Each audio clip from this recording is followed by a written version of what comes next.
So Phil writes, hey, I just read your book. How in the world can you still be a pastor with all that you've gone through? Next on That's Not My God.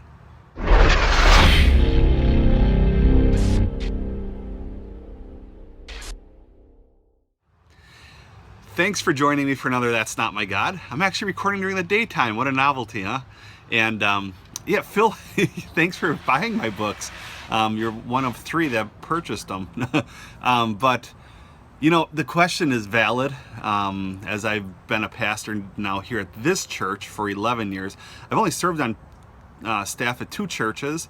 Neither one of them did I apply for. The first one I was asked to be a youth pastor at, and I stayed there for 8 years because I worked with inner city teens in Milwaukee, and we did skate nights, I DJ'd, and we'd draw about 400 some kids per week out to these skate things. And a senior pastor asked me if I'd be willing to be their youth pastor. So I did, and I stayed there for 8 years.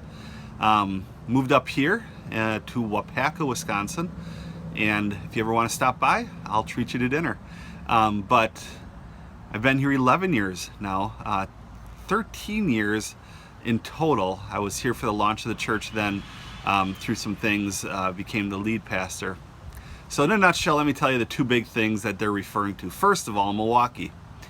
The pastor, we ended up getting internet in the office. Yes, it was that long ago. And he ended up struggling and ended up admitting to multiple moral failings. And, you know, he ended up resigning. The powers that be were there to make sure it all went well. But the tough part here was that the people that were closest to him thought that I was somehow responsible for his moral failings of different women. I don't get it. So we end up having a youth group of 85 people in a church of about 90 people. And during that time, before his resignation, we ended up buying a new building, and it wasn't a good idea. 100 people, $1.5 million mortgage, you do the math, not good. No longer were the services about ministry and everything, it was about feeding the fund. And so after that all happened, the board took it upon themselves to make it very difficult for me. And my friend that came in and was the interim pastor took me out to lunch one day and said, you don't want to apply for this place. They don't want you here. And my jaw dropped. 8 years of my life I was there and took a youth group with God's help from 12 kids to 85 kids. And then it quickly nosedived in the last few months down to 12 because they wanted youth group on their terms, on the board's terms. It cut the life out of me. And the pastor that ended up coming to uninstall him in our denomination, that's what happens, then he goes, hey, what are you going to be up to now these days since you're going to be leaving here? And so I said, I don't know. I got a couple places that have offered me positions. He goes, well, come on up and 2 hours north and let's see about a church up here. So I did. And a year later, he gets caught in a prostitution sting operation in a large city here in Wisconsin. It was difficult because I was appointed interim pastor at this point, at this new church, and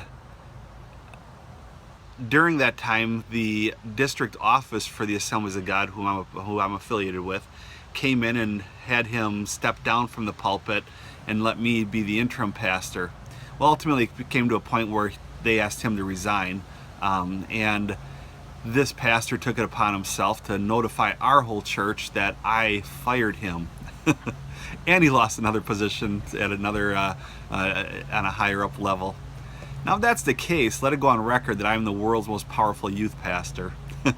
You know, here's the key with church and surviving. It stunk. It hurt. It made me bitter. I'm not the same guy I was when I first started ministry.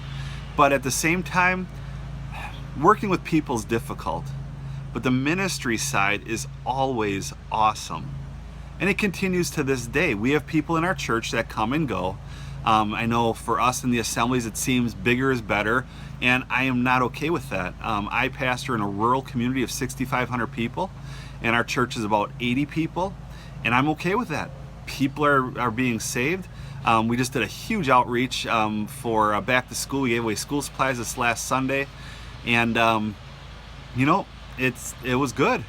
And I'm come to grips with, hey, you know what? People are getting saved. We're doing outreach. We're meeting budget. We're working within our means. Life is good. This is what church is, and people love it. We get fluctuations. We get some people that come and they give, and they give big. I mean, I've had some big givers. You know, one of their tithes met our monthly budget. And they ended up leaving. There's nobody there their age, they say, and you know, I think what they really meant was there's nobody there in their social class, but that's neither here nor there. And you deal with people. And the key for me as a pastor is not to sell out to these people that want to play power games within the church. This is what an elder friend of mine said, who was a retired pastor when I became the pastor here in Waupaca and was going through the hard times. He goes, you know what, Bob? You're a pastor. You got to make tough decisions. Pastor the church. And I'm so thankful for a great board. That helps. That helps a lot. But I'm pastoring the church. I'm doing what God's called me to do, and I'm not going to sell out to somebody that wants to control the church or be the big giver and then try to control the church that way, or, you know, a group of people here rumbling, complaining. I've dealt with them all. You know, people that were my dearest friends. We went on some trips. We had fun together. Within months, backstabbed me.